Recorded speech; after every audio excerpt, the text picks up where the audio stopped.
तो जो अगला अगला सम है वो है 13वां सम। तो उसमें हम देख लेते हैं कि an as observe from the top of a 75 metre high light house from the sea level the angle of depression of two ships are 30 and 45.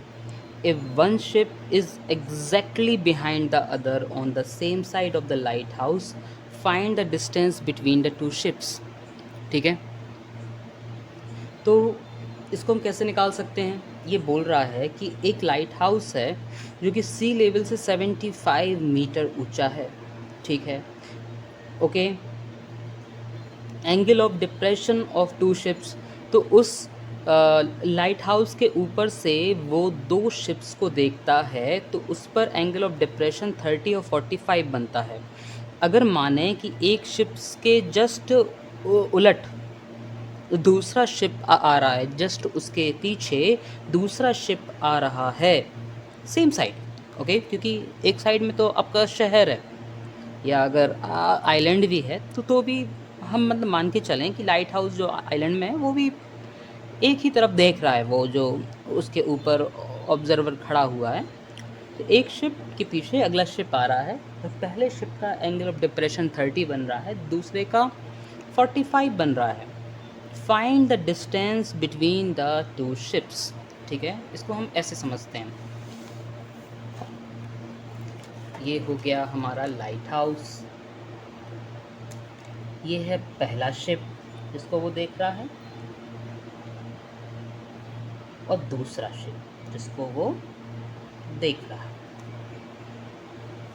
ये है शिप सी, शिप डी।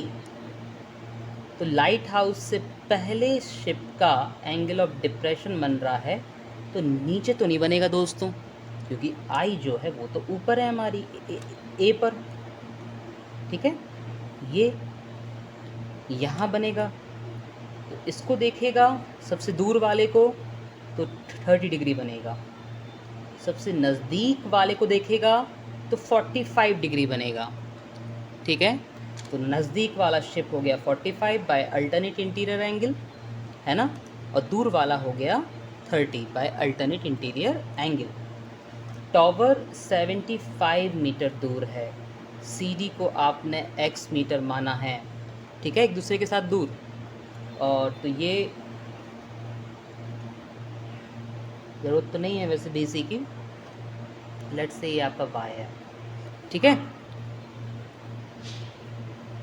ओके। इस सवाल को मैं डायरेक्ट कर रहा हूँ, इसके स्टेटमेंट मुझे आप होमवर्क में लिख के देंगे। ठीक है, इन right triangle ABC 10 45 equal AB divide by BC, ये हो जाएगा 75 डिवाइड बाय, तो ये आ जाएगा आपका।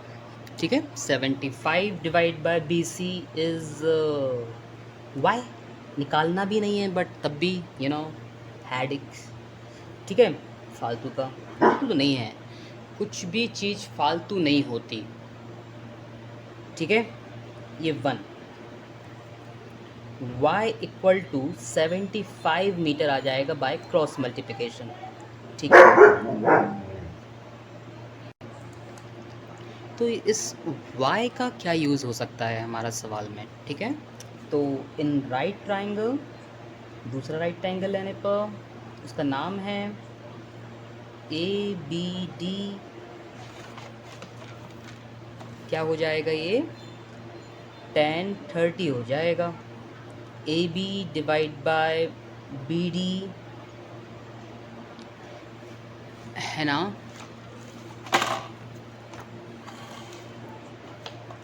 AB 75 है, BD x प्लस वाई है। सर x प्लस वाई क्यों है? देखो, ये y, ये प्लस x, ये पूरा altogether x plus Y.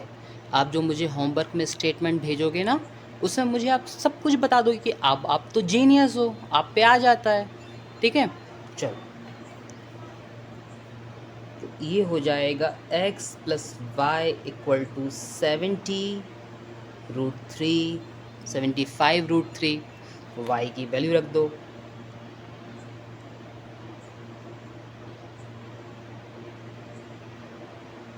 x equal to 75√3 minus 75 है ना, ये हमारा आंसर आ जाएगा ऐसा 75√3 माइनस 1। ठीक है, तो इस तरह से ये सम हो गया। आप वीडियो पॉज करके उतार लेना और इसके पहले वाला जो भी पार्ट है वो भी आप उतार लेना। ठीक है, चलो। और इसी तरह से अब कुछ अगले सम्स हैं। तो 14th सम कह रहा है कि 1.2 मीटर एक टॉल गर्ल है। ठीक है, वो स्पॉट करती है बलून को। ठीक है, जो विंड के साथ क्योंकि एयर बलून है वो हॉरिजॉन्टल लाइन में धीरे धीरे आगे बढ़ रहा है, लेकिन उस बलून की हाइट फिक्स है 88.2 मीटर। ठीक है, the angle of elevation of the balloon उस लड़की की आँख से 60 डिग्री का होता है पहली पोजीशन में। थोड़ी देर के बाद वो बलून जो है वो आगे चला जाता है। ठीक है, और जो एंगल ऑफ एलिवेशन है वो भी बढ़ के घट के मतलब 30 डिग्री हो जाता है। ठीक है, तो find the distance travelled by the balloon during this interval. तो इस तरह से उस मतलब बलून ने कितना डिस्टेंस ट्रैवल किया है एक जगह से अगली जगह पहुंचने में। ठीक है,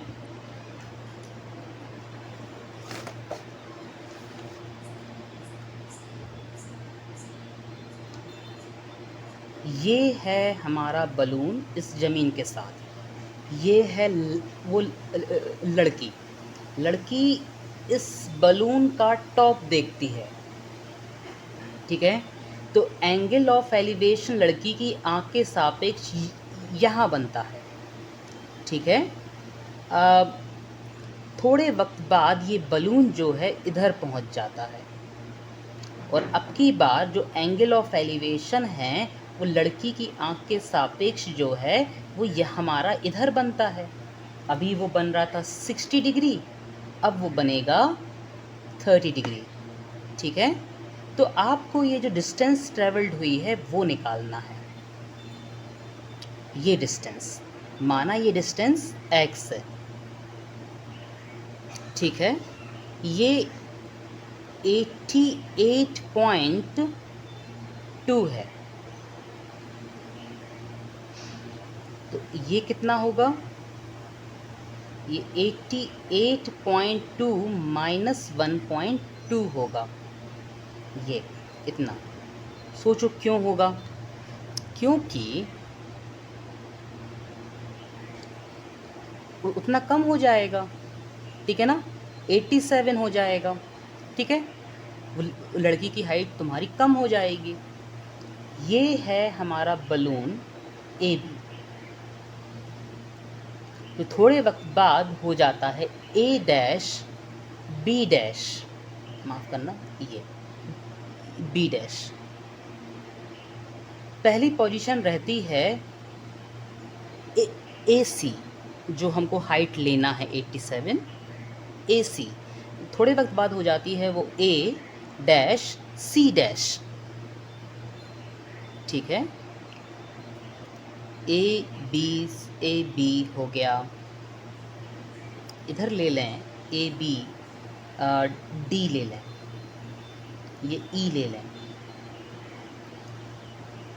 ठीक है, E D is a girl of height 1.2 metre.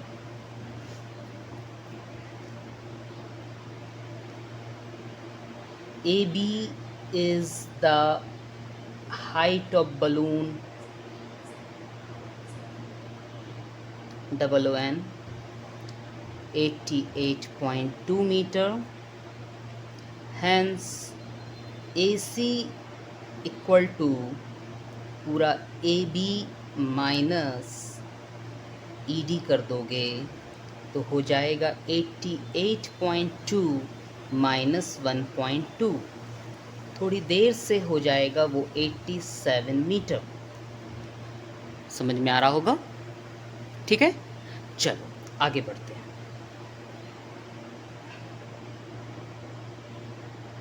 Distance between two positions of balloon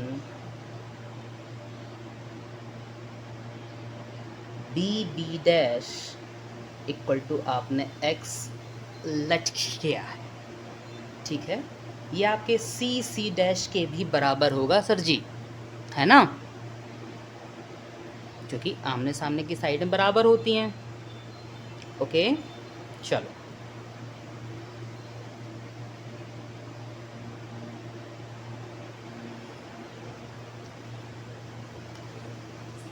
angles of elevation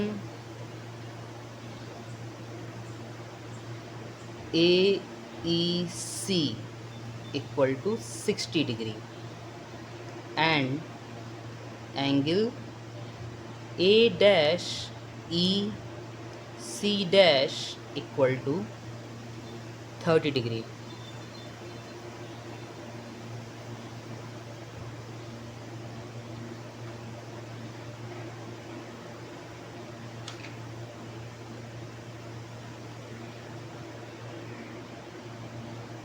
In right triangle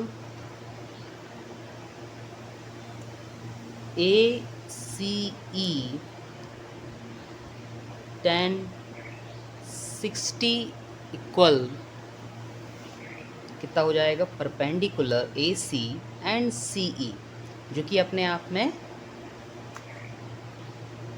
ये तो हमने माना ही नहीं है CE। इसको CE दिए रहो, ठीक है, बाद में देखेंगे, मत मानो। AC इज 87 अपॉन CE √3, है ना। CE equal 87 divide by √3। आप क्या करिए, मैं जूम करता हूँ पहले तो आपके लिए। आप ऊपर नीचे यहाँ √3 से मल्टीप्लाई करिए, CE हो जाएगा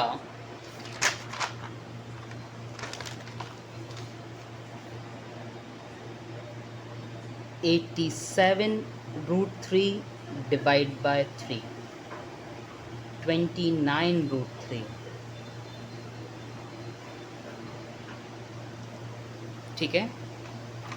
CE आ गया, ये काम का है। अब बड़ा वाला ट्राइंगल ले लेंगे। इन ट्राइंगल ये वाला A डैश EC डैश या A dash C dash E, A dash C dash E tan 30 equal to A dash C dash जो कि 87 ही है अपॉन C डैश E जो कि CE के बराबर ही है, ठीक है। ये AC के बराबर और ये CE के बराबर ही है, समझ रहे हो ना, ये दोनों आपस में बराबर हैं, ये AC और, है ना, आप ड्राइंग में देख सकते हो। और ये CE जो है वो C डैश E के बराबर ही है। tan 30 की वैल्यू होती है 1/√3। हम आगे बढ़ते हैं। CE की वैल्यू अभी रिसेंट में आपने फाइंड करी है, ये तो 87 है, गड़बड़ हुई है। C डैश E जो है वो आपका CE प्लस, ड्राइंग दिखना ज़रूरी है भैया, CE प्लस CC डैश होगा, CC डैश, ठीक है। और वो तो आपका AC के बराबर ही होगा। तो CE हमारा अभी आपने निकाला है 29 √3, CC डैश की वैल्यू जो है असल में x है, इसकी वैल्यू असल में x है। आप उसकी जगह x भी लिख सकते हो। तो ये है 1√3। अगले स्टेप में ये हो जाएगा 29√3 प्लस x इक्वल टू 87√3। ठीक है। क्या करेंगे, x इक्वल टू 87√3 माइनस 29√3। ठीक है, 58√3 हमारा आंसर आ जाएगा।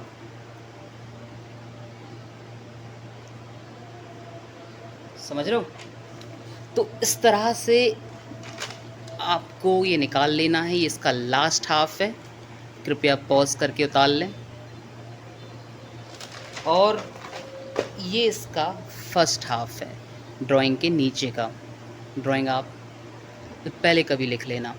ठीक है, बनाने के बाद देख के एक बार, मतलब फेयर करने के बाद देख के एक बार इसे सॉल्व करना। ठीक है, 15 की तरफ बढ़ते हैं।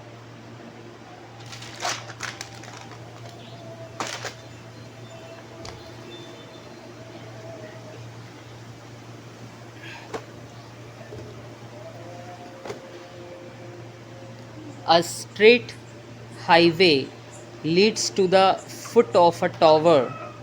A man standing at the top of the tower observes a car is at an angle of depression of 30 degree, which is approaching the foot of the tower with a uniform speed. ठीक है, यहाँ हमको car का time taken निकालना है। इस वाले सवाल को अपन सबसे लास्ट में देख लेंगे। अभी फ़िलहाल को आप लोग क्या करिए,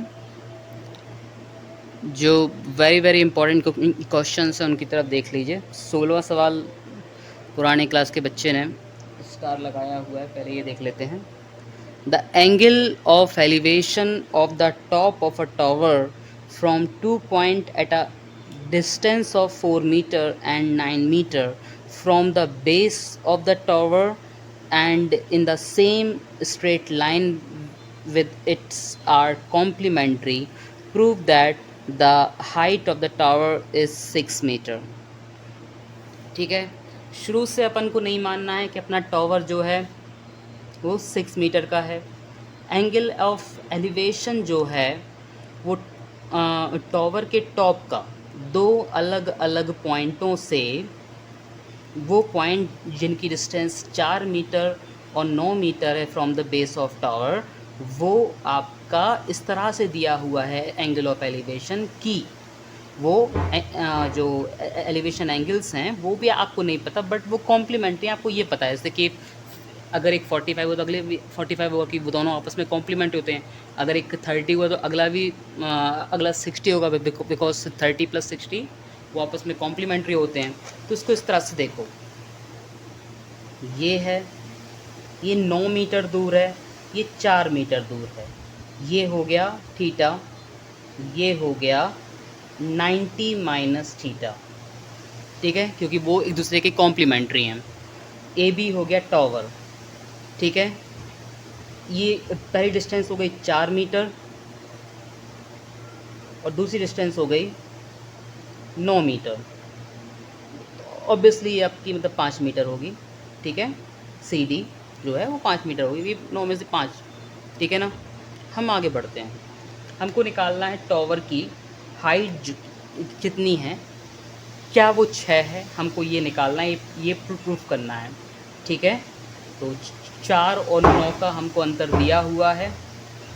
ठीक है, लगता है तूफान आने वाला है। ठीक है, आगे बढ़ते हैं। एज पर sum angle A C B plus angle A D C equal to 90 degree है, वो आपस में कॉम्प्लीमेंट्री हैं। ठीक है, ये आपको एक बात दी हुई है। ठीक है, आपको दिया हुआ है B C equal to 4 metre और B D equal to 9 metre. ठीक है, चलो आगे बढ़ते हैं। ठीक है,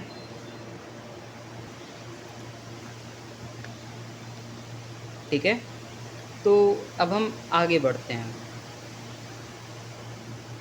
इन right triangle A B C, क्या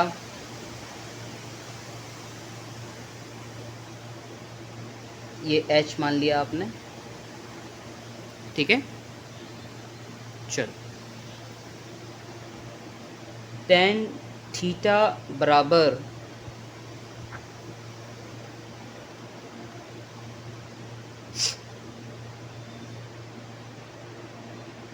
ए B divide by B C. A B H, B C 4। ठीक है, ये आपका tan थीटा, जिसकी वैल्यू नहीं पता आपको। और in right triangle A B D tan 90 minus theta equal to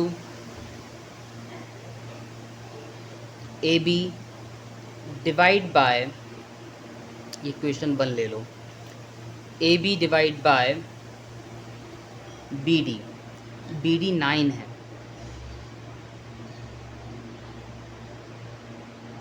ये हो जाएगा आपका कॉट थीटा, क्योंकि आप जानते हैं कि tan 90 minus theta complementary angle से कॉट थीटा होता है।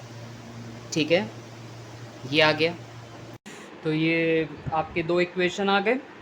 ठीक है, वी नो दैट, आप क्या जानते हैं, कोई भी एंगल और उसके कॉम्प्लीमेंट्री में अगर आप मल्टीप्लाई करते हैं तो उसकी वैल्यू 1 होती है। ठीक है, ये कैसे होती है? मैंने आपको चार्ट सिखाए हैं कि sine theta into cosec theta equal to 1, cos theta into sec theta equal to 1, तो tan theta into cot theta equal to 1। क्यों? क्योंकि जब अपन टेन में कॉट से मल्टीप्लाई करते हैं, यानी कि एक तरह से अपन 1/10 से मल्टीप्लाई करते हैं, और 1/10 का मतलब होता है 10 से 10 कैंसिल, आंसर क्या आ गया? 1, है ना? तो इसकी वैल्यू होती है 1। फ्रॉम 1 एंड 2 हम tan थीटा और cot थीटा की रेस्पेक्टिवली वैल्यू रख देंगे h/9 और h/4 इक्वल टू 1। ये अपनी tan थीटा की वैल्यू है, ये अपनी cot थीटा की वैल्यू है।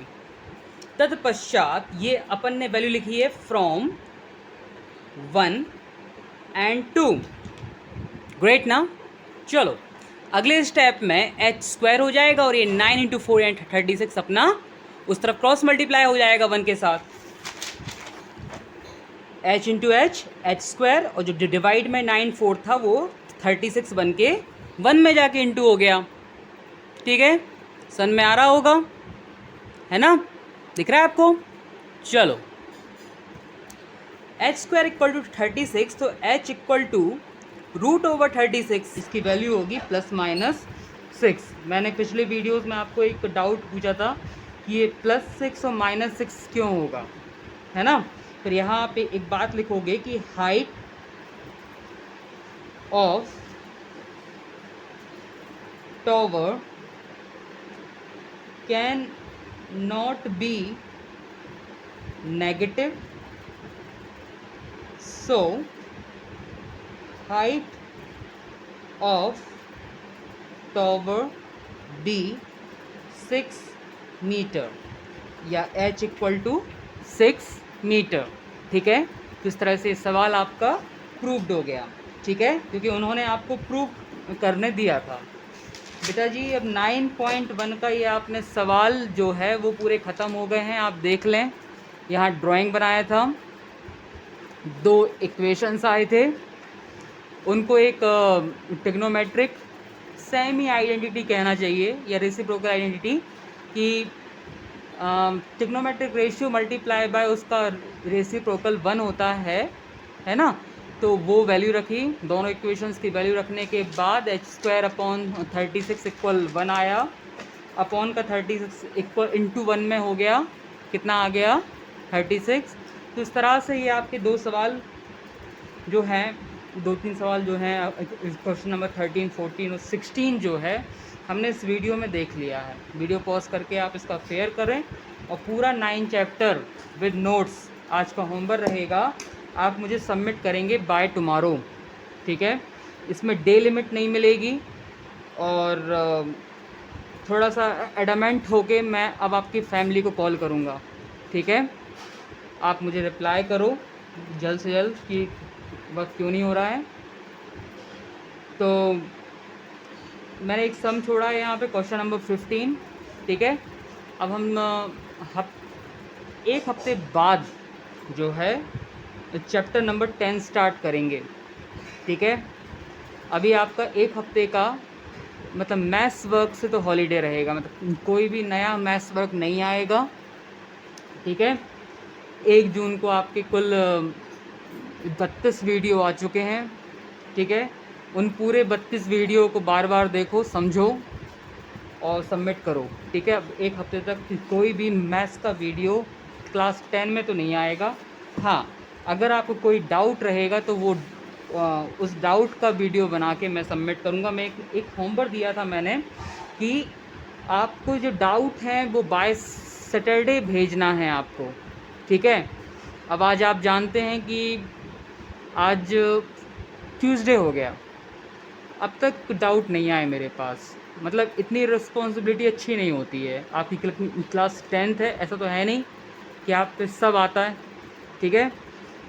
तो अब हम चाह रहे हैं कि आप लोग हफ्ते भर तक मुझे सिर्फ डाउट सेंड करें, क्योंकि जब एक हफ्ते बाद हम मिलेंगे तो हम चैप्टर 10 स्टार्ट करने के पहले जो आपके डाउट क्लासेस हैं वो करेंगे, और बहुत जल्दी मैं आपके टेस्ट वगैरह लेना चालू करने वाला हूँ, ठीक है।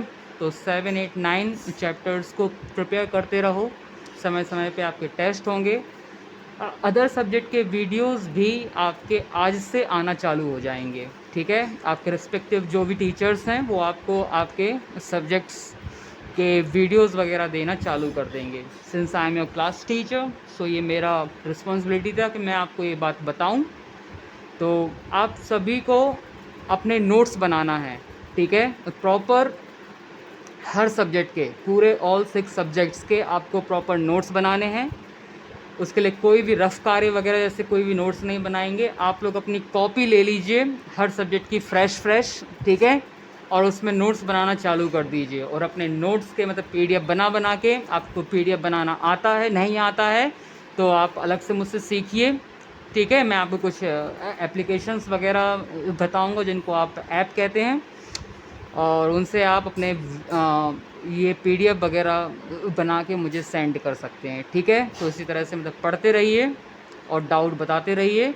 एक हफ्ते तक अब आपकी मतलब मैथ्स से तो छुट्टी है। अब मैं कोशिश कर रहा हूँ आपको एसएसटी के मतलब वीडियो चालू करने का, ठीक है। तब तक के लिए बाय, ख्याल रखें।